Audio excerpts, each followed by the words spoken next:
بسم آبن والدن منفس قدسن حدا أملاخ آمين كبران مفكرت كريستوس كاب እግዚአብሔር አቦናን ካብቲ ምእንታና ቢሉ በዝዕለት እዚ ኣብ ዕፀ መስቀል ህይወቱ ብምሃብ ዳግማይ ዝዓደገና ኢየሱስ ክርስቶስ ጸጋን ሰላምን ምስ ኩልኻትኩም ይኹን እናበልኩ ናይ ዕለቱ ቃል እግዚአብሔር በከምዚ ዝስዕብ ከነስተንትኒና ብናይ መስቀል ሞት ጎይታ ኢየሱስ ጎይትነቱ ክትቀበል ዘለዋ ዓለም ዝብል እዩ ነዚ ትምህርቲ እዚ ከሰናዱ ልበይስተን ከፈን ነገር እንተዳሃሊ ኮይኑ በትሎሚ ዝፍጸም ዘሎ ኣብ ቤተ ክርስቲያን ናይ ስርዓተ ዓርብ ስቕለት መላእ ካቶሊካዊት ቤተ ክርስቲያን ብቅዱስ አቦና ርእሰ ሊቃነ ጳጳሳት አቡነ ሊዮን መበል 14 ተመሪሓ ሙሉ መዓልቲ ኣብ አስተንትኖ ኣብ ስግደት ኣብ ንባብ ኣብ ስቕታ ኣብ ኑዛዜ ኣብ ፍኖተ መስቀል ትርከብ ቤተ ክርስቲያን እያ እዛ መላእ ዓለም ትርከብ ካቶሊካዊት ቤተ ክርስቲያን ሎሚ ነዛ ዓለም እዚ እተመሓላልፎ መልእኽቲ እንተደኣ ነይሩ ኮይኑ ኣብቲ መወዳእታ ናይ ዓርብ ስቕለት ቅዱስ አቦና ርእሰ ሊቃነ ጳጳሳት ኩሉ ዝነበሮም ክዳኖም ቆቢዖም ኣውፅኦም ከምቲ ናይ ስርዓት ላቲን ዝእዝዞ ኣብ እግሪ መስቀል ነፍስ ወከፍ ጳጳስ ነፍስ ወከፍ ሊቀ ጳጳስ ነፍስ ወከፍ ካህን ምእመን ዲያቆናት መፅኦም ክርስቶስ ንጉስ ምዃኑ ጎይታ ምዃኑ ኣብ ልዕሊኡ ወላ ሓደ ከም ዘየልቦ እናተመርከኹ ኣብቲ ዝተሰቕለ መስቀል እናሰዓሙ በስተንትኖን ብስቕታን ንሓደ ሰዓት ዝኸደ ብዘይ ዘረባ ነፍስ ወከፍ መፂው ይጥሙቶን ኢየሱስ ይሰግደሉ ጎይትነቱ ይመስክር ስግደት ገይሩ ከዓ ኣምላኽነቱ የርኢ ነይሩ ነዚ ሓሳብ እዚ አንቂለ እምበኣር ከምቲ ስርዓቱ ዝእዝዞ ብናይ መስቀል ሞት ኣብ መስቀል ዝሞተ ኢየሱስ ክርስቶስ ጎይትነቱ ክትቅበል ዘለዋ ዓለም ኣላ እዛ ዓለም እዚኣ እዛ ንሕና ንነብራ ዘለና ዓለም ንጎይትነት ኢየሱስ ክርስቶስ ዝነፀገት ኣምላኽነቱ ዝነፀገት ልዕልናኡ ዝነፀገት ተመሊሳ ዝሰቐለቶ ንሕና እውን ኣብ መንጉኡ ተረኺብና ንክርስቶስ ዝሰቐልናዮ ስለ ዘሎና ጎይትነቱ ንሕና ጥራሕ ዘይኮንና ንቕበል እታ ኣብዚ ምድሪ ዘላ ዓለም ነገስታት ናይ ምድሪ ክኢላታት ፈላጣቲና ሙርኡያቲና ዝብሉ ሰባት ጎይትነት ኢየሱስ ክርስቶስ ክሳብ ዘይተቐበሉ ልዕልና ናይ እግዚአብሔር ክሳብ ዘይኣመኑ ምድሪ ክትፍወስ ምድሪ ክትጥዒ ኣይከኣልን እዩ ናይ ዝውፅኢት ከዓ ብዙሓት ሰባት ካብቲ ናይ ክርስቶስ ካብቲ ናይ ኣምላኽነቱ ካብቲ ናይ ኩነታቱ ርሒቖም ሎምና ዓለም ኣብ ጥፍኣት ኣብ ክፍኣት ኣብ ሞት ኣብ ስደት ዝዳረግዋ ዘለው ናይ ኣምላኽ ንግስነት ናይ ኣምላኽ ጎይትነት ናይ ኣምላኽ ፈጣሪነት ናይ ኣምላኽ ልዕሊ ኩልነት ብምንጻክ ስለ ዝኾነ ነዚ ኣጠቃሊለ እምበኣር ትምህርቲ ክህብ ተገዲደ ማለት እዩ እዚ ትምህርቲ እዚ ነስወከፍኩም ቅዱስ መጽሓፍኩም ከፊትኩም ተስተንትንዎ ብዙሕ ግዜ ኣብ ቅዱስ መጽሓፍ ዘይነስተውዕሎ ግና ብዛዕባ ልዕልናን ጎይትነትን ኢየሱስ ክርስቶስ ዝዛረብ ወይ እግዚአብሔር ዝዛረብ ስለ ዘሎ በዚ ሓሳብ እዚ ከዓ ተረዲኡና ንሕና እውን ነቲ ዓርብ ስቕለት ክንሰግድ እንከለና ኣብ እግሪ መስቀሉ ክንሳለም እንከለና ጎይትነቱ ክንእመን ንሕና ኢምንት ንሱ ግና ፈጣሪ ዓለማት ልዑለ ባህሪ እግዚአብሔር ምዃኑ እንርዳኣሉ ስለ ዝኾነ እዩ እምበኣር ንጅምር ኣለና መጽሓፍ ቅዳሴና ኣብቲ ናይ ጸሎት ልጥርግያዊ ስርዓትና ብፍላይ ናትና ናይ ምብራቕ ናይ ስርዓተ ግእዝ እንታይ ዝብል ኣሎ ቅድመ ዓለምን ንዘለዓለምን እግዚአብሔር ብሓድነቱን ብሰለስትነቱን ኣብ መንግስቱ ኣሎ ይብል ቅድመ ዓለምን ንዘለዓለምን ዓለም ከይተፈጥረ ክሳብ ዘለዓለም ንሕጅውን እግዚአብሔር ብሓድነት ሓደ ኣምላኽ ብሰለስትነት ኣብ ወልድ መንፈስ ቅዱስ ኣብ መንግስቱ ኣብ ናይ ገዛእ ርእሱ መንግስቲ ዘለዎ ኣምላኽ መንግስቱ ከዓ ሰላምን ቅንዕናን ርትዕን ድሕነትን እትህብ መንግስቲ ኣምላኽ ኣብኡ ኣሎ ይብል ስለዚ ብፅሞና ክንከታተሎ የድልስ ትምህርቲ ብዘይ መጠን ኣገዳሲ ስለ ዝኾነ ነዚ ሓሳብ ዝምበኣር እዚ ከምዚ ዝኣመሰለ እግዚአብሔር እንተደኣ ቅድሚ ዓለምን ንዘለዓለምን ኣብ መንግስቱ ብሓድነቱን ብሰለስትነቱን ኣሎ እንተደኣ ኮይኑ ሎሚ ኣነ ንስኻቶም ክርድኦ ዝግባአና ነገራት ክህሉ እዩ እዚ ከዓኒ ካብ ቃል ኣምላኽ ክንብገስ ኢና ኣብ ኦሪት ዘዳግም ምዕራፍ 33 ቁፅሪ 5 በስዕብ ክነንብቦ ኢና ኣሕሉቕ ህዝብን ኩሎም ነገዳት እስራኤልን ምስ ተኣከቡ እግዚአብሔር ኣብ እስራኤል ንጉስ ነበረ ኦሪት ዘዳግም ምዕራፍ 33 5 أوري زداقم معرف 33 حموشته إذا نجرز أتصبي أنا خردو أيدلي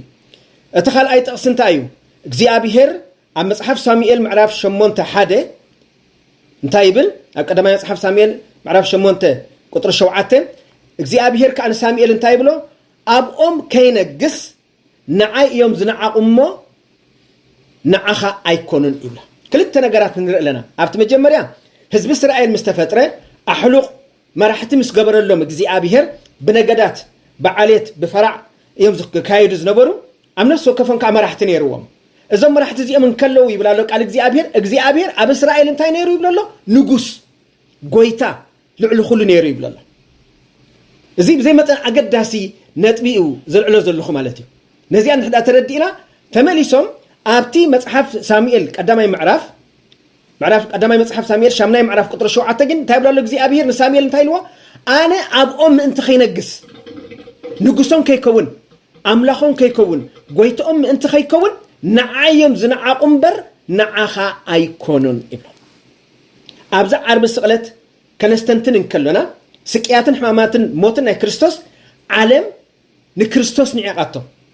ሰባት ንክርስቶስ ንዕቆሞ እኳዳ ይሰቐል እናበሉ ጨሪሖም እዛ ቃል እዚኣ ትፍጸም ዘላ ንዓኻ ዝነዓቁ ከይመስለካ ኢልዎ ነቲ ነቢ ንዓዮም ንዕቆም ምክንያቱ ኣብ ሂወቶም ክነግስ ኣብ ነባብሮም ክነግስ ኣብ እስራኤል ክነግስ ስለ ዘይደልዩ ይብሎ እምበር ብናይ መስቀል ሞት ጎይታ ኢየሱስ ክርስቶስ ጎይትነት ክትቀበል ዘለዋ ዓለም ክንብል እንከሎና ተመጀመርያ ከነስተንትኖ ዝደልዮ ዘለኹ ነጥቢ ኣምላኽ ርእሱ ንሙሴ ገሊጽሉ ኣብቲ ቆጥቋጥ ኣነ ኣምላኽ አብርሃም ኣምላኽ ይስሐቅ ኣምላኽ ያዕቆብ እየ ኢልዎ እዚ ክገልጸልን ከሎ ሙሴ ዘይጻወሮ ከቢድ ሽሚው እግዚአብሔር ነገርዎ ያህዌ ሕያው እግዚአብሔር ይኣነ እዚ ሽመይ ዝኻ ንዘል ዓለም እዩ ይብሎ እታ ዘይትንገር ከባድ ሽም በተናይ ዕብራዊ ቋንቋ ያህዌ ሕያው እግዚአብሔር ዝብል ሂብዎ እዚ ኣብቲ ናይቲ ግሪኻዊ ኣተረጓጉማ ናይ ብሉይ ኪዳን ክርኢን ኮና ኪሪዮስ ማለት ከኣኒ ጎይታ ማለት እዩ እዚ እቲ ዘለኹ ዝበለ ኣምላኽ ያህዌ ዝበለ ኣምላኽ ኪሪዮስ እዩ ኪሪዮስ ከ እንታይ እዩ ጎይታ እዩ እንታይ ማለት እዩ ልዕሊ ኩሉ ነገስታት ልዕሊ ኩሎም መራሕቲ ኣሕሉቕ ኣህዛብ ብምልኣቶም እግዚአብሔር ልዑል ምዃኑ ንርዳእ ካብኡ ንጀው እዛ ቃል እዚኣ እታ ያህዌ ብጎይታ ዝብል መፀውዒ ናይ እስራኤል ኣምላኽ መለኮትነቱ እትጥቀመሉ ኮይና ፀኒሓ ማለት እዩ ምክንያቱ እታ ሽም እቲኣ ያህዌ ትብል ይፅውዕዋ ስለ ዘይነበሩ እስራኤላውያን በዚ ስዕብዮም ፅውዑ ዝነበሩ እግዚአብሔር ኣዶናይ ኤልሻዳይ ታኦስ ኤሎሂም ዝብል ቋንቋታት ይጥቀሙ ነይሮም ድሕሪ ኣብ ዝመፀት ናይ ብሉይ ኪዳን ትርጉም ከዛ ኪሪዮስ ጎይታ ልዕሊ ኩሉ ትብል ከዓ ክጥቀሙ ፀኒሖም ኣብ ሓድሽ ኪዳን እውን እንተኾነ ነታ ጎይታ ዝብል መፀውዒ ሙሉእ ትርጉም ንእግዚአብሔር ኣቦ ከምኡውን ኣብ ሓድሽ ኪዳን ንኢየሱስ ክርስቶስ እያ ትምልከት እታ ጎይታ ትብል ቋንቋ ክሳብ ዘለዓለም ንእግዚአብሔር ኣቦን ንጎይታ ኢየሱስ ክርስቶስን እያ እትምልከት ነዚ ክንጥቀመሉ ዝግባአና ምዃኑ ካ ቁርሲ መጽሓፍ ይነግረና በዚኻ ኢየሱስ ከም መጠን ኣምላኽ ከም ዝተፈልጠ ኣብ ሓድሽ ኪዳን ርኢዮ ማለት እዩ እቲ ኣብ ብሉይ ኪዳን ዝኸበረ ኣምላኽ ኣብ መንጎ ህዝቢ ዝኸበረ ኣምላኽ መንነቱ ዝገለጸ ኣምላኽ ዝፈጠረ ኣምላኽ ዝደኮነ ኣምላኽ ንህዝቢ እስራኤል ኪዳን ዝኣተወ ኣምላኽ ጎይትነቱን ኣምላኽነቱን ንግስነቱን ክገልጽ እንከሎ ኣብ ሓድሽ ኪዳን ተመሳሳሊ ነቲ ኣብ ብሉይ ኪዳን ዝገለጾ ኣምላኽ ብገዛ ርእሱ ኣምላኽ ኮይኑ ብምስጢረ ስጋዌ ስለ ዝተወልደ እዚ ክብሪ እዚ ስም እዚ ኣብ ናይ ክርስቶስ ከም ዝፍለጥ ገይርዎ እግዚአብሔር ማለት እዩ ድሓር ስዒብና ታጠቕሲ ክንሪኣ ኢና ስለዚ ብናይ መስቀል ሞት ጎይታ ኢየሱስ ክርስቶስ ጎይትነቱ ክትቀበል ዘለዋ ዓለም ኣላ ክንብል ከለና ዝሓደቶ ስለ ዝኾነት እያ ኣብ ዓለም ንነብር ኣለና እንተ ደኣ ኮይና እውን ንመስቀሉ ክሒድናዮ ጎይትነቱ ኣምላኽነቱ ክሒድና ኣንጻሩ ንጓዓዝ ነይርና እንተ ደኣ ኮይናኻ ሎሚ እምነትናን ኩነታትናን ምንቲ ከንሕድስ እዩ ብዘይ ጎይትነት ናይ ክርስቶስ ብዘይ ንግስነት ናይ ክርስቶስ ብዘይ ቀዳምነት ናይ ኣምላኽ ኣብ ሂወትና ኾነ ሂወት ዓለምና ዝተዓራረ ነገር የልቦን ኩሎም ነገስታት ምድሪ ናይ ዝኾነ እምነት ተኸተልቲ ይኹኑ ፈጣሪ ዓለማት ልዑለ ባህሪ እግዚአብሔር ቀዳምነት ኣብ ሂወቶም ክሳብ ዘይሃብዎ ንመንግስትነቱ ካብ ዘይተቐበሉ ሓደገኛ እዩ ማለት እዩ ኢየሱስን ኣብ ወንጌሉ ተደጋጋሚ ግዜ ሓቲቱ ነይሩ እዩ እቲ ዝሓተቶ ዝስዕቢ ነይሩ መንግስቲ ኣምላኽን ጽድቁን ድለዩ መጀመርያ ኣብ ሂወትኩም ኢሉ ትኻልእ ከኒ ባዕሉ ክውሰኸኩም እዩ ኢሉ ስለዚህ እቲ ንሕና ሎሚ ኣብ ቅድሚ መስቀል ክርስቶስ ብስቕታ ብዘይ ድምፂ እነስተንትኖ እንታይ እንተዳኢልና ብሓቂ ኣብ ህይወተይ ጎይትነት ክርስቶስ ኣሎ ዶ ዝብል ኢየሱስ ነዚ ስም እዚ መስመይኡ ማለት እዩ ጎይታ ዝብል ኣብ ርእሱ ዘውዕሎ ብግልፂ ዘይኮነ ብዛዕባ እቲ ኣብ መዝሙር 110 ተገሊጹ ዘሎ ምስቶም ፈሪሳውያን ኣብ ዝተኻትዓሉ እንክኸውን ግን ብትኽ ብዝበለፀ ግልጽነት ንሃዋርያቱ ኣብ ዝተዛረበሉ ኸ ንረኽቦ እቲ ናይ ኢየሱስ ክርስቶስ ጎይትነት ኣብ መዝሙር 110 ተገሊጹ ዘሎ ኣብ ብሉይ ኪዳን ብትንቢት ኢየሱስ ግን ንሃዋርያቱ እስኻትኩም ጎይታን መምህርን ኢልኩም ትጽውዑኒ ከምኡ እየ ኢልዎ ከምኡ እየ እንታይ ማለት እዩ ከምኡ እየ ጎይታ ኢልዎ መምህር እየ ኢልዎ ስለዚ ባዕሉ ንጎይትነቱ ኣነ ጎይታ ኢሉ ኢየሱስ ኣነ እየ ጎይታ ጎይታ እየ መምህር እየ እቲ ዝበልኩሞ ኸዓ እቕበሎ እየ ኢልዎ ከምኡ እየ ኢልዎ ኣነ ጎይታ መምህርን እንከለኹ ኣጋርኩም ተዳ ሓፂበኩም ኮይነ ንሓድሕድኩም ከኣኹም ክብሎም ኢና ንሪኦም ስለዚ ኣብ ልዕሊ ፍጥረትን ሕማማትን ኣጋንንትን ሞትን ሓጢያትን ሓይሊ ዝመልኦ ጎይታ ምዃኑ ነፍሲ ወከፍ ቤተ እስራኤል ትፍለጥ እዚኣና ንርዳእ እምበኣር እዚ ጎይታ ዝብል መፀውዒ ወይ ማዕረግ ንኢየሱስ ዝወሃብ እንታይ እንተዳኢልና ናይ ቅድም ናይ እምነት ቤተ ክርስቲያን መግለፂ ነይሩ እታ ቤተ ክርስቲያን ካብ ዝተመሰረተትሉ ቀዳማይ ክፍለ ዘመን ጀሚራ ጎይትነት ኢየሱስ ክርስቶስ እናበሰረት ልዕልነት ናይ ክርስቶስ ድሕነት ናይ ክርስቶስ እናበሰረት ዝመፀት ቤተ ክርስቲያን እያ ካብ ፈለማ ኣትሒዙ እቲ ንእግዚኣብሔር ኣቦ ዝወሃብ ስልጣን ክብርን ግርማን ንኢየሱስ ከዓ ክወሃብ ንሪኦ ኣብቲ ኣብ ብሉይ ኪዳን ንረኽቦ ንዓኻ ክብሪ ምስጋናን ኣምልኾን ስግደትን ይግብኣካ ዝበሃል ዝነበረ ኣብ ቤት መቕደስ ላዕለዋይ ኢኻ ፈጣሪ ኢኻ ደኳኒ ኢኻ ንፀሓይን ወርሕን ከዋኽብትን ዝፈጠርካ ኢኻ ዝተባህለሉ እግዚኣብሔር ኣብ ሓድሽ ኪዳን እውን ዝስገደሉ መድሓኒ ምዃኑ እንእመነሉ ኮይኑ ስለ ዝመፀ እቲ ንእግዚኣብሔር ኣቦ ዝተዋሃበ ማዕረግ ንኢየሱስ እውን ከም ዝተዋሃበ ክንፈልጥ ኣለና ንሱ ኣምሳል ኣምላኽ ስለ ዝኾነ ካልኣይ ኣካል ናይ ቅድስት ሥላሴ ብርእሱ ኣምላኽ ስለ ዝኾነ ክብሪ ንስሙ ይኹን እግዚኣብሔር ኣቦ እውን ንኢየሱስ ካብ ሞት ብምትንሳእ ናብቲ ናቱ ክብሪ ከም ዝልዕል ብምግባር ንልዕልና ኢየሱስ ኣግሂድዎ እዩ ስለዚ ክርስቶስ ምስ ሞተ ካብ ሞት ክትንስእ እንከሎ ልዕልና ከም ዘለዎ ሓያል ኣምላኽ ምዃኑ ኣብ ልዕሊ ሞት ኣብ ልዕሊ ሓጢያት ኣብ ልዕሊ ሰይጣን ኣብ ልዕሊ ሲኦል ኣብ ልዕሊ ስነ ፍጥረት ብምሉኡ ላዕለዋይ ኢድ ከም ዘለዎ ብናይ ትንሳኤ ምልክት ጎይትነት ናይ ክርስቶስ ክብርን ቅድስናን ሂብዎ እዩ ስለዚ እዚ ነገር ዝንረዳእ ኣብ ወንጌል ከም ንረኽቦ ሰባት ወትሩ ንኢየሱስ ጎይታ ክብሉ ይፅውዕዎ ነይሮም ጎይታ ክብሉ ይፅውዕዎ ነይሮም እዚ መስመያ እዚ ዘመሳኽሮ ከዓ እቶም ንረድኤትን ሕውየትን ኢሎም ናብኡ ዝመፁ ዝነበሩ ብዓይነቱ ሕማም ዘለዎም ሰባት ኣብ ልዕሊኡ ዘርእይዎ ነበሩ ክብረትን እምነትን እዩ ገሊኦም ብስግደት ይገልፅዎ ነይሮም ገሊኦም ሽሙ ብምፅዋዕ ይገልፅዎ ነይሮም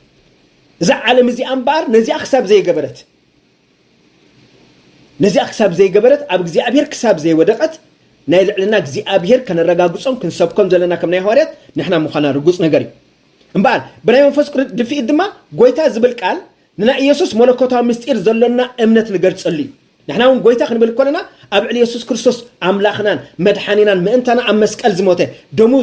ብደሙ ዝዓደገና ደሙ ህይወት ዘለዎ ኮይኑ ንሓጢያትና ሓፂቡ ዘፅረየና መንነት ክርስትና ዝሃበና ስለ ዝኾነ ኣብ ዓርቢ ስቕለት እንገብሮ ናይ ስግደት መስቀል ኣብ መስቀል ክንሳለም እንከለና መስቀል ኣብ ኣባይትና ክንሕዞ እንከለና ወይ ከምቶም ዓያሹ መስቀል ኣምኒ ኣነ ዝብሉ ዘይኮንና ንሕና ከምቲ ቅዱስ መጽሓፍ ዝብሎ ገሊኣቶም ንመስቀል ክርስቶስ ዘናሽው ክመፅዮም ዝተባሃለ ኣብ ዘመና እውን ስለ ዘለው ይሰምዕዎ እውን ስለ ዘለው ሕጂ ብዘየሰክፍ መንገዲ መስቀል ክርስቶስ ሓይልና ፀግዕና መድሓኒት ነፍስና ኣይሁድ ክሒዶሞ ፅርዓውያን ክሒዶሞ ንሕና ግን ኣሚናዮን ተሳሊምናዮን ናይ ድሕነትና ምልክት ደምና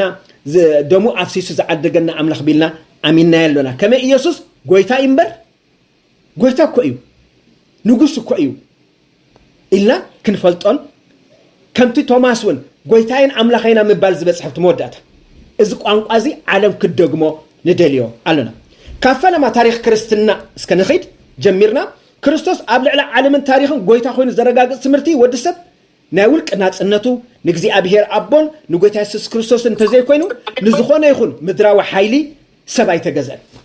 ካብ መጀመርያ ስነ ፍጥረት ተሪእናዮ በይኑ ንጉስ በይኑ ኣምላኽ በይኑ መራሒ በይኑ መድሓኒ እግዚኣብሔር ብርእሲ እዩ ኣብ ዳሕራይ ዘመን ሰብ ሰልጢኑ ያኢ أب حتى توديو نجزي أبيهر أوصيو حزب إسرائيل رئينا يمينا نحن نايبعلنا نجوس قبرلنا ناتكا نجسنة عيد لنا نيلمو نجزي أبيهر أتزمت نجوس جن بعلها تنزمرس أو نجوس حسارة مكرا خصبوا ميمسيو زي أبيهر كا تمين رئيوا مخنياتو تحك أنيا نجوس فكر نجوس زبجو نجوس مخانو عبد حرايب حدش كيدان كريم سلازخونه تقول زمانات حزب إسرائيل زحالفوا مكرا سدت موت قتلت بملؤ نتحق أنيا نجوس أب حدش كيدان كاب دنجل مريم زولت عم مسكال مويتو خاني نجسنتو زرع أملاخ منتن كنقبل إيه زي أن حزب إسرائيل لنويح عمتها تحمشت شح ذا أكل زمن تجزي أبيهر لك بسقطة بملكتاوي تبابوسي ناتي كله حتى أتستجبرس كحلف حدقو زولز نبره كحلف صغل يريو كم زي فلت كم زي ريو خوينا حليفه مخنياتو اتمدحاني كريستوس ترحي كرد أمسلز دلي مالتي نايملا سب تاريخ مفتحي اتكاندي ما أكل علامان قويتا ممهرن كمخانو بيت كريستيان كابت انتي أتحيزا تأمنيا انبار اسم تدعى خوينو قويتا زبل سم معرق يسوس انتا يزوكل نبال اسكي أبرأي معرف 11 قدر 15 17 خنرئينا مصحف رأي يوحنس انتا يبل اتشابع عاي ملأخ ملخطو نفحه كاب سمايكا منقست عالم ناي أملاخنان ناي مسيحون كويناء أين؟ إذا منقست عالم إذا نكريستوس سمخت صوع زي دل عالم نكزي أبهر أب ولد منفس قدوسن ملكوتن زي تقبل عالم أتي ملأخ ينفح له يأوج له أب سماي منقست عالم ناي أملاخنان ناي مسيحون أملاخنا كزي أبهر أبوي مسيح كأكريستوس يتمدحان مالتيو يشوع مسيح بعبرايستي نزل عالم كنجسي من يزنجس بلا زلا يشوع مسيح يسوع كريستوس نزل عالم كنجسي بلا زبل عود متزبل كونه وتما قدم املاح ابزفاناتهم تقميط امزنبرو 24 حلقه كم صعبنا بلو بجنبارهم تدفيهم لمن يمزدفوا زلو كم زلومي رسالك انا قصات بجنبارهم تدفيهم نتعمس قال تسقل كريستوس مس كلهم ጳጳሳትን ሊቀ ጳጳሳትን ፓትርያርካትን ካህናትን ደናግልን መነኮሳትን ዲያቆናትን ምእመናንን ኮይኖም ድሰግዱ ዝነበሩ ተደፊኦም ሰገዱ راهم سرعه املخونا كابي كم زمص سؤال كازمص خمزه يكونه مسرته قدس مصحف مخانو كابز تقسيزينا ندو 10 غزي 30 غزي 40 غزي اب قداسه نسغون دمو نفسو نسغدلو كابز زمصي كابز قال زمصي نفس وكف بصبق كردون كنببون زلووي قدس مصحف غنصينا خنببو كردو ازنغرزي قصل تقال او زلخان زنبركان አንተ ይክጅምር ከለኹ እንታይ ነይረ ቀድማ ዓለምን ንዘል ዓለምን እግዚአብሔር በመንግስቱ በሰለስተነቱ በሐድነቱ አሎ ኢለ ነይረ ክቅጽል እዩ እንደገና ካኽመጽ እንታይ ይብላሎ ኦ ዘለኻን ዝነበርካን ኩሉ ትኽእል እግዚአብሔር አምላኽ ነታ ዓብ ስልጣንካ ስለዝወሰድካዮ ወ ናትካ ስለዝገበርካዮ ስለዝነገስካ ነመስግነካለና ዮሐንስ ወንጌላዊ ነዛራ እዚ አድጽሐፋ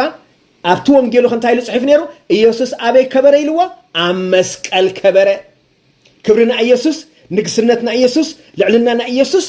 ما نمك وسط ذيك لعلوا يسلطان سلازخونه كبرته أبي أرئنا نقصرنته أم مسكليو أرئنا نزي أيز دقم زلو يوحنس أبرأيو عبي سلطان زوسد كايون سلز نقص كان نمسكنا كالنا أملخنا نقيسو لذي بيت كريستيان لممونو معالتي كتستنتن كسجد كتنبب سقطا تحلو كتنسح أمود أتاقنا تزنقص إيسوس أم مسكل أب أقر ودي أخت السالم كلها مالتي جزاوين أبوتاتنا انتايبلو نسجد هابا قوم اقرق زيئنا ابت اقرق ويتا زلوا او نسجد بلو ابت قلت كريستنا كاند ملالي قويتا زبل قلالو اب قداسينا تاريخ مو قويتا زبل قال مولو معالتي ازل اب 10 شوعاتي اكوتي تقربانات معالتاون نقدسو قداسينا لاتي نخون نايقز قداسي قويتا زبل قوانقوا مولو معالتلو كما قويتنت يسوس نسي النايت قلت مأتوي انتاين بلنا نجمر قويتا مساحاتكم يخون نبل كان عاد صخلنا خنتاي نبل بقويتا يسوس كريستوس حاد ودخا للي منكالنا نبل كنجمر كونه كنودق ناي صلاتاتنا قويتا زبل قانق انتم نطق صقا قويتا يسوس كريستوس مس كل خاتكم يخون يبل كهن اسم منفس كان بلو صلات كعاد صخلنا خنتاي بل بحاد ودخا قويتانا املاخنا مرحنا يسوس كريستوس مس حبرت زلوكا كساب زل العالم مسغانا نعخا يخون سجدت نعخا يخون ويك اني بقالات انكرو تدنقنا ንግስነቱ ተሰማሚዕና ኣብ መስቀል ዝገበረ ድሕነት ኣብ ህይወትና ዝገበረ ድሕነት ቤተክርስትያን ዝገበረ ድሕነት ናይ ነፍሲ ወከፍ ዝገበረ ድሕነት ምስተደነቕና እንታይ ንብሎ ነዚ ኢየሱስ ስለ ዝናፍቆ ማራናታ ንብሎ ማራናታ ብዕብራይስጥ ማራናታ ጎይታ ኢየሱስ ክርስቶስ ንዓ ጎይታ ተድልየና ኢኻ ናትካ ንግስነት ናትካ ልዕልነት ናትካ ኣምላኽነት ደኣምበር ምድራውያን ነገስታት ንርእዮም ኣሎና ንዝብል ሓሳቢና ነስተንትን ጎይትነት ኢየሱስ ክርስቶስ ኣብ ቅዱስ መጽሓፍ እንተዳርኣና እምበኣር ሕጂ ክንዝርዝረን ኢና እታ ቀዳመይቲ እንረኽባ ኣብ ሓድሽ ኪዳን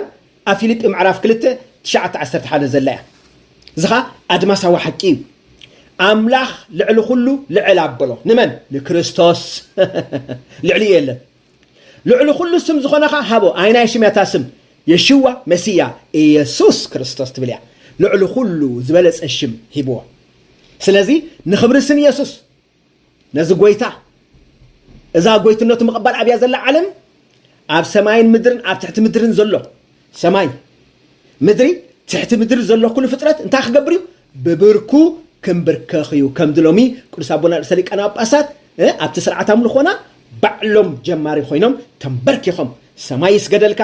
መሬት ዘለና መሬታውያን ይስገደልካ ትሕቲ ባሕሪ ዘለውን ይስገዱልካ ኩሉ ፍጥረት ይስገደልካ ክስገደልካ ዝግባኣካ ኣብ መስቀል ዝሞትካ ኢየሱስ ክርስቶስ ይኻይሎም ዝገበርዎ እዚ ነገር እዚ ኣጸቢቕና ኣብ ደምና ዝኣተወ ክህሉ ቤተክርስትያን ክንከይድ እንኮለና ቅዱስ ቁርባን ወፂኹም ክንሪኦም ከለና ቅዳሴ ክግበር ክንሪኦም ከለና ስቑልና ርእስና ድኒና ክንከይድ ይኮነ በጢልና ክንሰግድ ይግባኣና እቲ ንሰግደሉ ክርስቶስ ኢየሱስ ስለ ዝኾነ እዩ ጽቡቕ ጌርና ስርዓት ኣምልኾና ክንመልኮ የድሊ ንእግዚኣብሔር ኣቦ ንኽብሪ እግዚኣብሔር ኣቦ መን እዩ ኢየሱስ ክርስቶስ ጎይታ ከም ዝኾነ ብጋሃድ ክእመን ይመን ስነ ፍጥረት ብምሉእ ሎሚ እቲ ደጋጊመ ዝብሎ ዘለኹ እዛ ዓለም እዚኣስ ጎይትነት ኢየሱስ ክርስቶስ ክቅበል ከሎ ካብ ቃል ኣምላኽ ተበጊሰ እንታይ ብሎ እቲ ቃል ኣምላኽ ስነ ፍጥረት ኩሉ ንኽብሪ ኢየሱስ ክርስቶስ ጎይታ ከም ዝኾነ ብጋሃድ ክእመን እዩ እቲ ዓለም ትተኣመን እቲ መድሓኒ እዩ እቲ ቀንዲ መድሓኒ እሱ ከዓ ኢየሱስ ክርስቶስ ተባሂሉ ይፅዋዕ ብስራሕ መንፈስ ቅዱስ ካብ ቅድስትን ድንግልን ንጽሕተ ንጹሓን ዝኾነት ድንግል ማርያም ከዓ ተወሊዱ እቲ ካልኣይ ሮሜ 10:9-10 ሮሜ 10:9-10 እንታይ ብል ብኣፍካ ኢየሱስ ጎይታ ኢልካ እንተመስከርከ ጎይታ ኩሉ ዓለም ከምዚ ዝምስከሮ ዘለኹ ሕጂ ጎይታ ነገስታት እሕሉቕ ላዕለዋይ ዝኾነ ኢየሱስ ብኣፍካ ጎይታ ኢልካ እንተመስከርካ ብልብኻ ከዓ ኣምላኽ ካብ ሙታን ከም ዘተንስኦ እንተደኣሚንካ ብርግፅ ክድሕን ኢኻ ስለዚ ብኣፍና ኢየሱስ ጎይታ ኢልና ክንመስክር ብሓይሉ ከዓ ካብ ሞት ንዓለም ንስጋ ሰይጣን ንሲኦል ዓፂኡ ከም ዝተንስአ እንተደኣሚንና ኣብኡ እዩ ዘሎ እቲ ድሕነት ከመይ ሰብ ብልቡ ኣሚኑ እንታይ ይገብር ይጸድቕ ብኣፉ መስኪሩ ኸኒ ይድሕን ስለዚ ነዛ ናብ ጥፍኣት ትኸይድ ዘላ ዓለም ኢየሱስ ጎይታ ምዃኑ ናይ ኩሉ ስነ ፍጥረት ኮስሞቲክ ኪንግ ምዃኑ ክንእውጀላ የድሊ ሳልሳይ ግብረ ሐዋርያት 2:36 ቅዱስ ጴጥሮስ መንፈስ ቅዱስ ምስ ተቐበለ ዝሰበኻ እያ እዚኣ ኣምላኽ ነቲ ንስኻትኩም ዝሰቐልኩሞ ኢየሱስ ንዓኡ እንታይ ገይርዎ ይብል ጎይታን መሲሕን ወዓለም እቲ ንስኺ ዝሰቐልክዮ ኢየሱስ ወይ ከዓ ንስኻትኩም ዝሰቐልኩሞ ኢየሱስ ንሕና ዝሰቐልና ኢየሱስ እንታይ ገይርዎ ኣሎ ጎይታን መሲሕን በቲ ሓደ ወገን ጎይታ እዩ መሲሕ ከዓ እንታይ ማለት እዩ መድሓኒ እዩ ነዚ ምዃኑ ከዓ ብዘላ ቤተ እስራኤል ትፍለጥ ኢሉ ብርግፅ ትፍለጥ ከማ ነሲኽሉ ብርግፅ ትፍለጥ ሎሞ ከዓ ዓለም ብርግፅ ትፍለጥ እቲ ዝኸሓድክዮ ስሙ ክፅውዕዮ ዘይትደልዩ ኢየሱስ ጎይታን መሲሑን ከም ዝኾነ ኣብ መስቀል ከም ዝኸበረ ከም ዝደሓነ ሎሚ ኦ ዓለም ንእውጀል ክለና ድምፂ እግዚኣብሔር ዝሰምዐ ሰብ ስም እግዚኣብሔር ዝፅውዕ ዘበለኸ ቃል ኣምላኽ እንታይ ዝብል ክድሕን እዩ ክብሪ ንስሙ ይኹን ግብረ ሐዋርያት 10:36 ከኒ ኣምላኽ በቲ ጎይታ ኩሉ ዝኾነ ኢየሱስ ክርስቶስ ኣምላኽ እግዚኣብሔር ኣቦ በቲ ጎይታ ኩሉ መን እቲ ጎይታ ኩሉ ኢየሱስ ክርስቶስ ንደቂ እስራኤል ሰላም እናበሰረ ዝለኣኾ ቃል እዩ ሎጎስ ሳርክስ ኤገኔት እግዚአብሔር ስንታይ ገይሩ በቲ ጎይታ ኩሉ ዝኾነ ናይ መን እቲ ጎይታ ናይ ኩሉ ጎይታ ዝኾነ መን እዩ ኢየሱስ ክርስቶስ የሽዋ መሲያ ንደቂ እስራኤል ሰላም እናበሰረ ተሐቀኛ ሰላም እናበሰረ ዝለኣኾ ቃል መን እዩ ኢየሱስ ክርስቶስ እዩ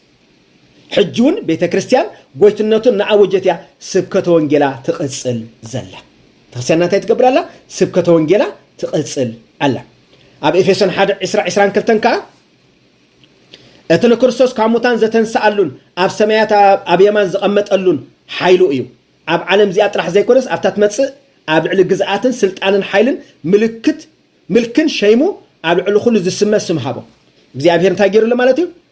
ኣብ ዕለታት መጽ ዓለም ኣብ ሕጂ ጥራሕ ዘይኮነ ኣብ ዕለታት መጽ ዓለም ከዓ ንኢየሱስ ክርስቶስ ታገይርዎ ልዕሊ ግዝኣትን ስልጣንን ሓይልን ምልክን ሸይሙ ኣብ ልዕሊ ኩሉ ዝስመ ስም ሃቦ ታስም ከዓ ኢየሱስ ክርስቶስ እያ ታሽምቲያ ኣዝያ ጥዕምቲያ ክጽዋዕ እንከለኻ ንዓኻ ቅብኢ ስለ ዘለዋ ተባረኸካ ትቅድሰካ ኣጋንንትን ተደኣ ኮይኖም ከዓ ትሕቲ ጉድጓድ ይኣቱም ነዚ ስም ዝ ንኸይጽውዑን ክንብርከኹን تحت قدقات شوعات معمقات كأتو إذا شم زيا شم قد اللوا إذا أخذ خونسب منفس قدس تمرح أنت زي كله سقيل خطوعة أي كلمة رأي 10 شدشة أب كدانون أب سلفون يبل أب كدانون أب سلفون نا يسوع كريستوس نتاعي تصحيح ولا يبل نجوس نجستات قويتا زبل كم تصحفه يوحنس أب رأي رئيوه أب دست باتموس رأي 10 شدشة أب كدانون أب سلفون نجوس نجستات قويتا زبل سم تصحيح ولا بره ما أزقرم كوي قويتنت كريستوس دحنت نكريستوس قويتا موتان الحيوان من تكون إليو مويتستن سيب لنا رومي 14 جاءتها كريستوسي كموت مويتستن سي قويتنته من تخن صبارق يبلا ابل علموت سلطان كم زلوا ابل على حطيات سلطان كم زلوا ابل علي ديابلوس سلطان كم زلوا قويتنته مويت خمستنسه نعيتا تغرمن زلاسي ابت سلفوس يبلا يوحنس ابراي زراي كريستوس يريوا نغوسنا غستات قويتات أكلات خيترف وعلي مسكر ولا مالتي بقال كونه بجبري كعبلك أو قلسي 13 شوعته بقال كونه بجبري تجبره زبله كله بسم قويت يسوع كريستوس جبروه بقال كونه بجبري تجبروه أما على توهي وتنا بسم قويت يسوع كريستوس رح قويت لنا نسوع لنا لازم نسألهم كنا كريستوس نسوع كل سرحنا كريستوس خبر له من تانك خوكا أب قلسي 13 شوعته بقال كونه بجبري تجبروه أنت كريستوس جبروه بقى نجزي أبيهرا مسكنوه لازم እግዚአብሔር ዝመስገን መኒ በወዲ ኢየሱስ ክርስቶስ ይዝመስገን ምስ ሕብረት መንፈስ ቅዱስ አቡሊ ኪዳን መብጻዓታት ንግስነት አምላኽ ኣብ ልዕሊ መሲሑ ተተግቢሩ ይፍጽም ንኣብነት ኢሳያስ 45:23 እስከነርአያ እዚ እንታይ ትብል መስለኩም ቃል ሓቂ ካብ አፈይ ወፂኢሎ ቃል ሓቂ ካብ አፈይ ወፂኡሎ አይ ክልወጥን ከአዩ ዋው አይ ክልወጥን ከአዩ انت ايت زي الوت قال سعيبات متصالا استنتنو كل بركخ سجدلي كل لسان كاباي كمحليو الى برئسي محل الله ازي تي اب جبر حواريات تطقش زلو 14 تخلته اتا حواريات اب معراف كلته 36 بيتروس تطقسو نعاو يقدم بتنبيت مصيلن هلكم كل بركخ سجدلي كل لسان كاباي كمحل يسوع كريستوس غويتا مخانو كمني مالتي ابز كمحل كله قبل كله قصيلو خ مزمور 110 قطر 1 قطر 7 كم ببلكمي እግዚአብሔር ንጎይታይ ንጸላእትኻ መርገጽ እግርኻ ክሳብ ዝገብሮም ኣብ የማነ ይተቀመጥ ብሎ እግዚአብሔር ንመን ንጎይታይ ጎይታይ ዝበሃል ዘሎ ብምስጢር መን ክርስቶስ እዩ እንታይ ብለሎ ንጸላእትኻ መርገጽ እግርኻ ምስ ገበርካዮም ኣበይ ምስ ገበርካዮም ኣብ መስቀል ምስ ዓርካዮም ትንቢት እዚ ኣብ መስቀል ምስ ወደቕካዮም ሓይልነትካ መለኮትካ መሰርዓኻዮም ኣብ የማነ ይተቀመጥ በሎ ስለዚ ኣብ ጸሎት ሃይማኖት እንታይ ንብል ኣብ የማነ አብኡ ተቀመጠ ንሕያዋንን ንሙታን ክፍርትካ ዳግማይ ክመጽእ እዩ ኤስካቶን ዝበልናዮ ንሱ እዩ እቲ ንጉስ ከአይብላ ቁጥር 7 ካብቲ ኣብ መንገዲ ዘሎ ወሓዚ ማይ ክሰቲ እዩ ሓይል ምስ ረኸበ ድማ ዓወት ረኺቡ ደው ክብል እዩ እዚቲ ኣብ ትንቢቱን ክውለድ እንከሎ መንፈስ እግዚአብሔር ኣብ ልዕለ እዩ እግዚአብሔር ቀቢእኒ እዩ ንድኻታት ወንጌል ከበስር ሕሙማት ክፍውስ ሕሪት ዓመት መንግስት እግዚአብሔር ክውጅ ለኣኸኒ ዝብሎ ኣብ ኢሳያስ 61 ዘሎ እቲ መንፈስ ኣምላኽ ኣብ ልዕሊ ምስ መጸ መሰጥልቀለቆ ዓወት ረኺቡ ደው ክብል ኣብ ልዕሊ መን ደው ዝብል ኣብ ልዕሊ ንጉስ ናይቶም ንጉስ ነገስታት ኢና ዝብሉ መራሕቲ ኢና ዝብሉ ዓለም ስጋ ሰይጣን ኣብ ልዕሊኦም ደው ኢሉ ንጉስ ምዃኑ ዘርእየሉ እዩ ክቡራን ብክርስቶስ ኣሕዋተይን ኣሓተይን አቦ ቤተ ክርስቲያን ከንታይ ብሉ ቁርብ ብዛዕባ ማስተንቲና ከንውዲና ቀዳሞት አቦ ቤተ ክርስቲያን ንጎይትነት ክርስቶስ መለኮታውን አድማሳውን كابتي كم እግዚአብሔር ውልድ ዘሎ منነት ዘይፍለ ምዃኑ እዮም ዘረድዎ ስለዚህ ተም ቀዳሞት አበው አቀዳማይ ክፍለ ዘመን ዝነበሩ እንታይ ብለው ንጎይትነት ክርስቶስ መለኮታዊ እዩ አድማሳዊ ዓለም ሙሉ እዚ ጎይትነት ዝከቀበሎ ዘሎ ወይ ልክዕ ከምቲ ወልድ ኢሉ ዝተቀበሎ ጎይትነቱን ከቀበሎ ወይ ዝብል ዘሎ እዚ ንምንታይ እንተልና መናፍቃን ኣብቲ ግዜኦም ይትስኡ ነይሮም ጎይትነት ናይ ክርስቶስ ዝነጽጉ አምላኽነት ዝነጽጉ ባህሪ ናይ ክርስቶስ ዝነጽጉ ሰባት ይትስኡ ስለዝነበሩ ነዚኣቶም ንኽከላኸሉ እንታይ ኢሎሞም አምልኾ ቁርባንን ክርስቲያናዊ ህይወት ኣብ ኢና ነነጽሮ ይብሉ ንዓታቶም እንታን ክሕፍሩ እንታይ ገብሩ ነይሮም ቁርባን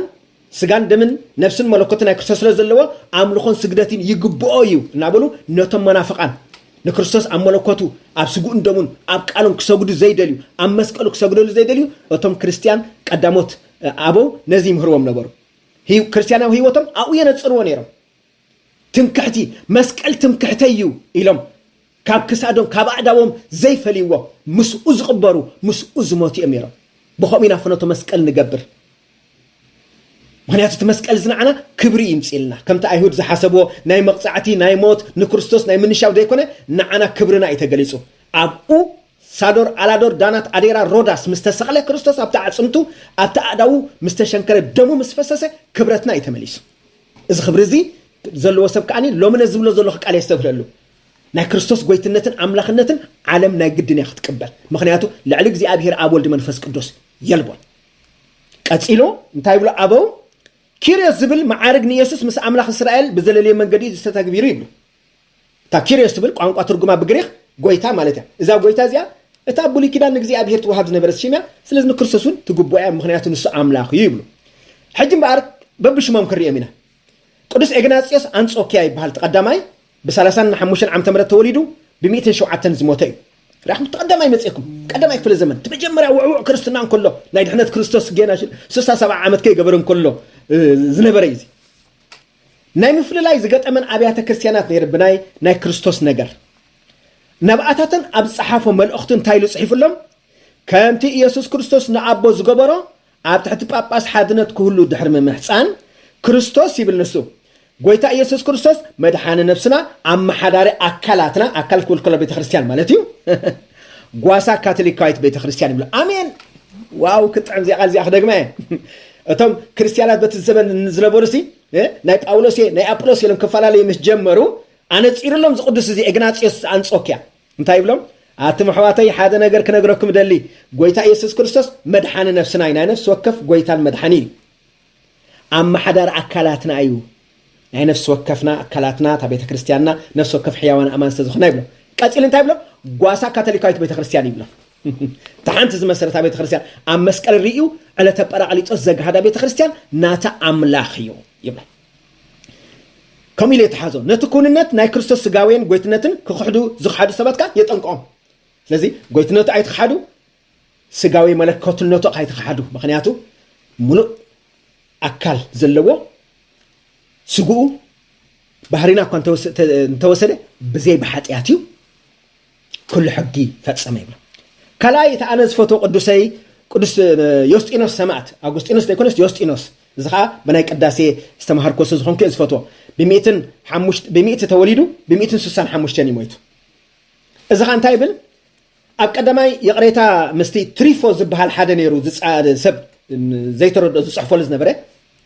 زرب يقبر نيرو يسوس أبو لكدان أبنت موسى أبتزنق قطقات قويتا أملاخن إلو استرعي ملكوتاوي لوغوس مخانو يليليو نزي تريفو زبهال سب انتايو كردو إلو صحفو له يوستينوس مالتيو أتي أي تردو أنتو قويتنت انتاي مالت مخانو ناي كريستوس انتاي بلو الله سماع بلو እግዚአብሔር ንሙሴ ክራአየን ከሎ አምላኽ ምዃኑ ንጉስ ነገስታት ጎይታት ምዃኑ አምላኽ አብርሃም አምላኽ ይስሐቅ አምላኽ ያዕቆብ ይልዩ መለኮትነቱ ገሊጽሉ እቲ ዝተገልጸሉ ትሽዑ ዝረአኻዮ ድሓር ቃል ኮይኑ ናባና መጽዩ ሎጎስ ማለት ቃል ማለት ብግሪክ ቃል ግን ፊደል አይኮነን ስጋ ዝለበሰ ክርስቶስ ይብሎ ሎጎስ ሳርክስ ኤገነቶ ቃል ስጋ ኮነ ወሃደረ ላዕሌን ንብሎ ክርስቶስ ይነሩ አስተብህሎ ብለሎቲ ሙሴ ቆጥቋ ዝረአዮ እግዚአብሔር ብርሱ ዘሰይም ክርስቶስ ይዝለተሎ እግዚአብሔር ይብሎ ቀጽሎም ክርስቶስ ጎይታ ሰራዊት እግዚአብሔር ወደ አምላኽ ምዃኑ በመሙጋት ትንቢት ተጠቂሙ ብርክ ሰግደሉ ንሱ ምዃኑ ዘርኢ ይብሎ ስለዚህ እቲ ጎይታ ሰራዊት ድብል አቡሊ ኪዳን ትረኽቦ ነበርካ ቋንቋታት ይብሎ ለነዚ ትሪፎዝ በሃል ዓርኩ ኣብ ሓድሽ ኪዳን እግዚአብሔር ወደ አምላኽ ምዃኑ ነቲ ትንቢት አንቢብካ ብርክም እንተ ክሰግደሉ ዋው አንታዝሲ አበይ ጽንሕ ዝኽለ ትምህርቲ እዚ ስገርም እኮ ትሪወለኹም ናይ ቤተክርስትያን ዘይነጽፍ ትምህርቲ ናይ አበው እቲ አብሊ ኪዳን ጎይታ ሰራዊት በሃል ዘሎሲ ኣብ ሓድሽ ኪዳን ክርስቶስ ኮይኑ መጽእ ስለ ዘሎ ንዑስ ብርክም እንታን ክሰግደሉ እዩ ዝብለቲ ኣብ ፊልጵ ምዕራፍ 2 ዘሎ እዩ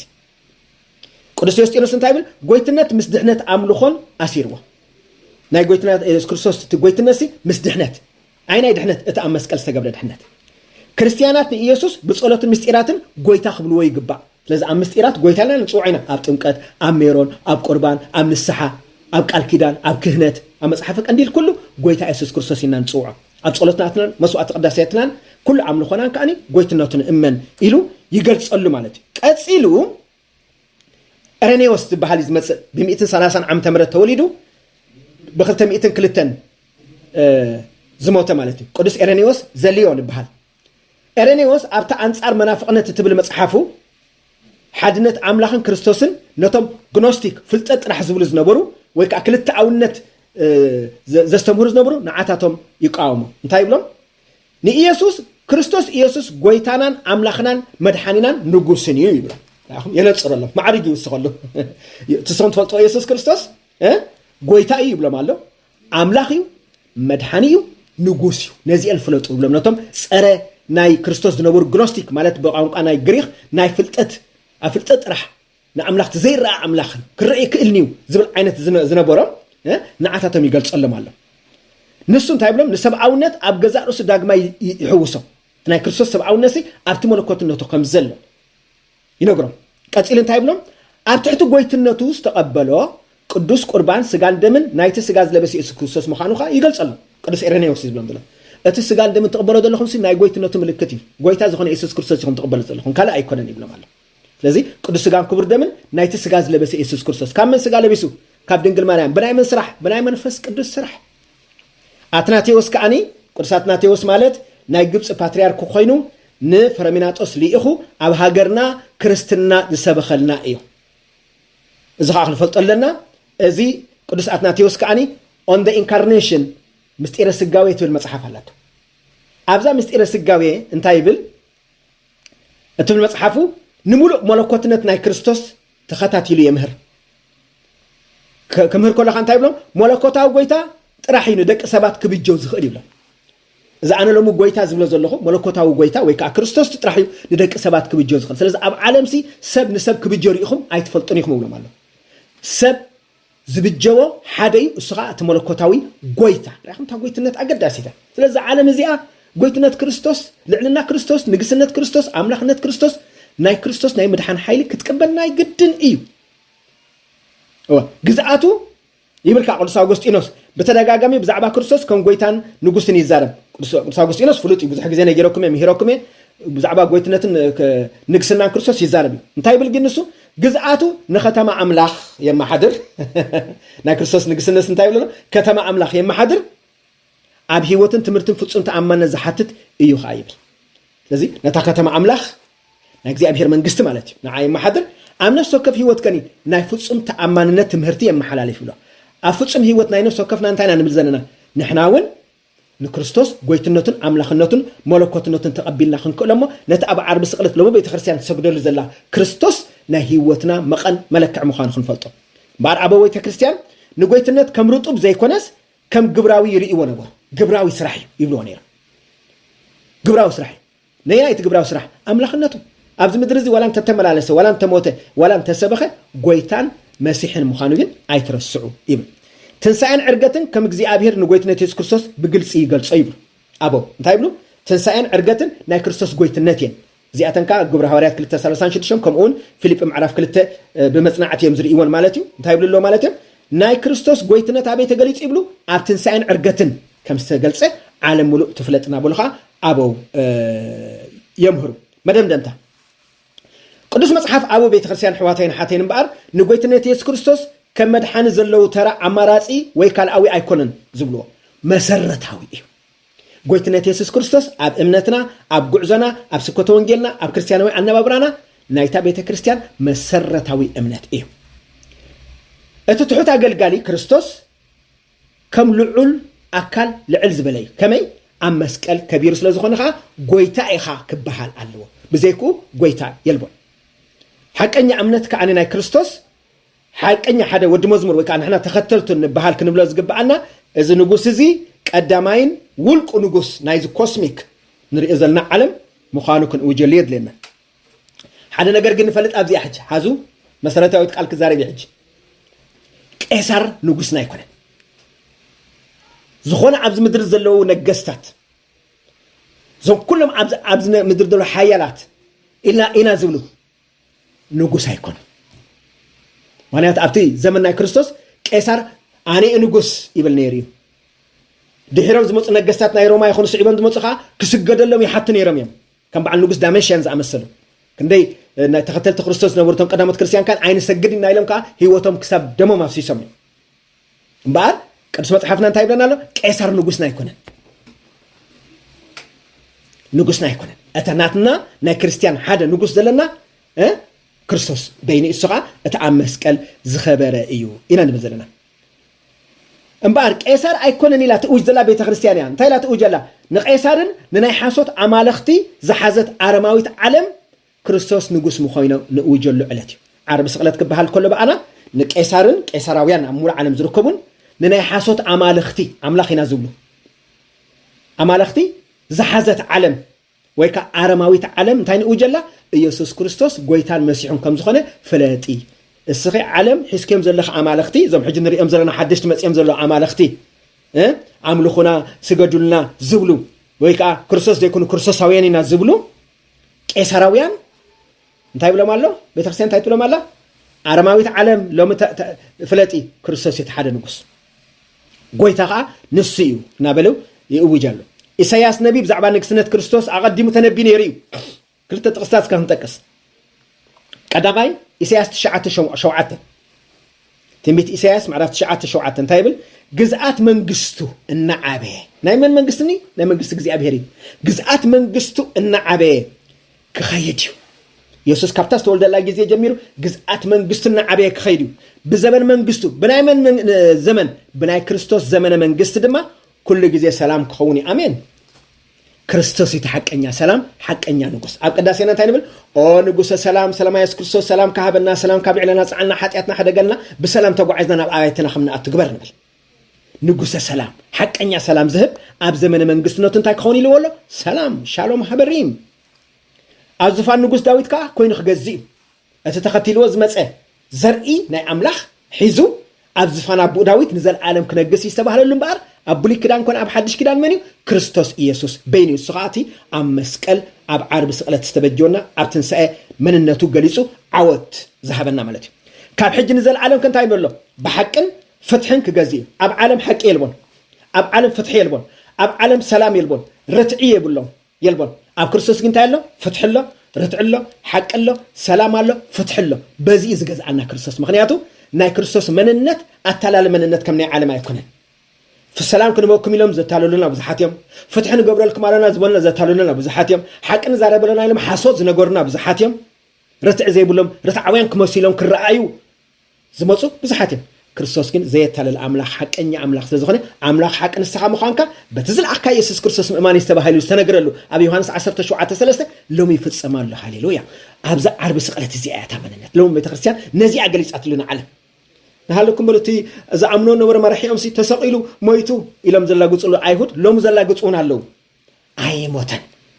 سنبت مويت كأي طرف كان إلنا نزمر الله أملاك يزلنا كبر نسمي خو نزي أتبعكم كتفلتوا እግዚአብሔር ጎይታ ሰራዊት ካለ ዘንታይ ወሎ ክገብሮ መዲብ ወሎ እንታይ ዝምድብ ዘሎ እግዚአብሔር ጎይታን መሲሕን ምኻኑ ናይ ሓቅን ፍትሕን ኣምላኽ ምኻኑ ኣብ ዘመነ ንግስነቱኻ ሰላም ክመጽእ ምኻኑ ኢየሱስ ከ ኣብ መስቀል ይኸቢሩ እታ ካልአይቲ ጥቕሲ ኢሳይያስ 11:1-5 ካብቲ ክሩት ጎንዲ ዝኾነ ዘርኢ መንግስቲ ዳዊት ከም ተኽሎ ጸንሐው ሓደ ጠጥዒ ክጭብጭብ እዩ ታ ክጭብጭብ ኢልዋ ጠጥዒ ካብ ስሩ ጨብጨበ ጨንፈርካ ፍረኽ ፈሪ እዚት ናይ ክርስቶስ ኣመጻጻ ኢዝን ነገረና ዘሎ ማለት ይብሉ ሕጂ ብዚኣ ያምጻሎ ሓዙ ሓድሽ ንጉስ ክነግስ እዩ ኢየሱስ እዩ ሓድሽ ንጉስ እቲ እስራኤል መጀመርያ እግዚአብሔር ይመሓድሮም ነይሩ ንጉስ ኮይኑ ድሕሪ ናትካይ ደሊኒ ናይ ባዕልና ንጉስ ሃብና ኢልዎም ምድራዊ ንጉስ ይብዎም ዝመፁ ነገስታት ከዓ መሊሶም أشجيرهم እግዚአብሔር ግን ታይሎም ሓደ ንጉስ ክመጽኢሎም እቲ ንጉስ ካ ኢየሱስ ባዕልዩ ብርኡስ እግዚአብሔር ንህዝቡ ብፍትሕን ሓቅን ክገዝእ ይብሎም ኢሳይያስ 11:1-5 ሓድሽ ንጉስ ኢየሱስ ክርስቶስ እዩ ንህዝቡ ኸኒ ነቶም ዝኣመንዎ ብፍትሕን ብሓቅ ሰብ ከዓ ነዚአን ይዘናድድሎ ፍትሕን ሓቅን ሰላምን ይዘናዲ እዚአን ከኣመን ይርከባ ኣብ ኢየሱስ ክርስቶስ ካብ እግዚአብሔር ዝተዋሃበና ጥበብ መን እዩ ኢየሱስ ክርስቶስ እዩ በዚ ኢየሱስ ክርስቶስ ክንታይ ኮነልና ጸጋን ድሕነትን ሰላምን ኮነልና ዝበሎ ኣብ ቀዳማይ ቆሮንቶስ 1:30 ይፈጸም ኣሎ ማለት ክቡራን ብክርስቶስ ኣሕዋተይን ኣሓተይን እምበር ጎይታ ዝብል መስመይ ንመለኮታዊ ልኡላውነት ናይ ክርስቶስ እዩ ኩላኻትኩም ዛ ቃል እዚኣ ቅዱስ መጽሓፍ ከተንብቡ ከለኹም ብኸናፍርኩም ክትጽውዑን ከለኹም ኣብ ቅዳሴ ክትሰምዑን ከለኹም ኣብ ጸሎት መጽሓፍቲ ክትንብቡ ከለኹም ልኡላውነት በይና ናይ ክርስቶስ ቃል ምዃና ክርዳእና ኣሎ ስለዚ ኣብዚ ምድሪ እዚ ጎይታ ኢልና ንጽውዕ ሰብ የብልና ጎይታ ኢልና ንጽውዕ ኣማልኽቲ የብልና ጎይታ ኢልና ንጽውዕ የብልና ንኹሉ ሰብ ከነኽብር ግብኡ ከም ማዕርጉ ከም ክእለቱ ከነኽብሮ ጎይታ ኢልና ንጽውዕ ግን ሓደ በይኑ ክርስቶስ በይኑ ጥራሕ ኢየሱስ ጎይታ ብምዃኑ ምእማን ብኸምኡ ምጽዋዕን ማለት ከዓ ኣብ መለኮቱ ምእማን ማለት እዩ ስለዚ ጎይታ ኢየሱስ ክርስቶስ እንተደኣ ኢሉ ሓደ ሰብ ወይ ሓንቲ ሰብ እንተዳኸም ኢላ ኣብ መለኮቱ ተኣምን ኣላ ማለት እዩ ስለዚ እምነትና ክንገልጸሉ እምነት ቤተክርስትያን ካብ ጸሎት ሃይማኖት ገሊጻቶ እያ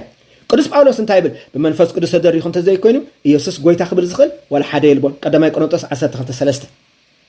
ባር ጎይትነት ኢየሱስ ክርስቶስ ናይ መላእ ዘመንና እንታይ ኣሕዋተይን ሓተይን ናዛዘምኪ ሕጂ መንነትና ንኾርዓሉ እዩ በቦኻ ትኾርዕ ብመድሓኒኻ ትኾርዕ ብፈጣሪኻ ትኾርዕ ብመለኮቱ ትኾርዕ ብህላዊ ትኾርዕ ኣብ መስቀል ደሞ ኣፍሲሱ ስለ ዝዓደገና ንሕና ክርስቲያን እንኾርዓሉ መንነትና ጎይታ ኢየሱስ ክርስቶስ መድሓኒ ምዃኑ እዩ እስከ ኣብ ትንቢት ኤርምያስ 10:10 ንርአይ ንስኻ ግና እግዚአብሔር ኣምላኽ እቲ ሓቀኛ ኣምላኽ ኢኻ ዋው ንስኻ ትሕያው ኣምላኽ ኢኻ ኣሜን እቲ ዘለዓለማዊ ንጉስ ኢኻ ዋይዚ ቅዱስ መጽሓፍ ዝኽጥዕም ብቆጣዓኻ ምድሪ ተንቀጥቅጥ ንኹራኻ ህዝብታት ክጽመምዎ ኣይክእሉን እዮም እስኻ እንተኾሪኻ እስኻ ተቆጢዕካ ህዝቢ ክጽመመካ ኣይክእልኒ ንምድርኸን ብቆጣዓኻ ተንቀጥቅጣ ምክንያቱ እስኻ ንጉስ ኢኻ ጎይታ ኢኻ ኣምላኽ ኢኻ እናተባህልኻ ብትንቢት ኣብ ኤርምያስ 10:10 ንክርስቶስ ተነቢሉ ነይሩ እታ ካልአይቲ ጥቕሲ ከዓኒ ኦሪት ዘዳግም 10:17 እዚኣ ኸታ ናይዛ ክብላ ዝወዓልኩ ትምህርቲ መዕፀዊት ቃል ኣብዚኣ ንሃለትኩም እግዚአብሔር ኣምላኽኩም ሓዙ እግዚአብሔር ኣምላኽኩም ንሱ ኣምላኽ ኣማልኽቲ ጎይታ ጎይቶት ዓቢ ሓያል ዘፍርሕ ኣምላኽ ገጽ ርእዩ ዘየዳሉ መማለዲ ከዓ ዘይቅበል ኣምላኽ እዩ ይብላ እዚኣ ደጊምና ክንፈልጣ ደግሞልኩም እታ ቃል እግዚአብሔር ኣምላኽኩም ንሱ ኣምላኽ ኣማልኽቲ እዩ ናይቶም ኣማልኽቲ ና ዝብሉ ብዛዕለም ዘለውሲ ላዕለዋይ ይብሉ ኣሎ ጎይታ ናይ ጎይቶት ዝብሉ እንተዳለዉ ኮይኖም ነገሳት ኣለዉ እንዲዮም ኪንግስ ወይ ኩዊን እናተባሃሉ ይፅውዑ ልዕሊኦም እዩ ዓበይቲ ኢና ዝብሉ ኣለዉ ልዕሊኦም እዩ ሓያላት ኢና ልዕሊኦም እዩ ዘፍርሕ ኣምላኽ እዩ ኣብ ዘይቀርብ ብርሃን ዝነብር ኣምላኽ እዩ ገጽ ርእዩ ዘየዳሉ መማለዲ ከዓ ዘይቅበል መንነቱ ዝገልጽ ማለት እዩ ባር ክቡራን ብክርስቶስ ኣሕዋተይን ኣሓተይን ኣብዚ ናይ ፍጻሜ ቃል ክበኩም ዝደሊ እምበር እስዕቢ ንስኻ እንታይ እዩ እግዚኣብሔር ብሓቂ ሎሚ ነዚ ንምሃሮ ዘለና ከም ሰባት መጠን ወይ ከዓ ከም ናይ እግዚኣብሔር ሰባት መጠን ነቲ ኣድማሳዊ ስፍሓት ምሕደራ ናይ ክርስቶስ ብዘይ ምድራዊ ፍልስፍናዊ ኣገባብ እንታይ ደኣ በቓል ኣምላኽ መሰረት ወሲድና ኢየሱስ ከም መድሓኒ ኢየሱስ ከም ጎይታ ክንፈልጦን ነዚ ክልቲኡ ቃላት ኣብ ህይወትና ከይነፅቦ ሓቀኛታት ክርስቲያን ኮይና ክንነብር ናይ ገዛእ ህይወትና ቅድስና ካልኦትን ክንሰርሕ ናይዚ መስቀል ክርስቶስ ናይ ዓርቢ ስቕለት መፀውዒት ወይ ፃውዒት እዩ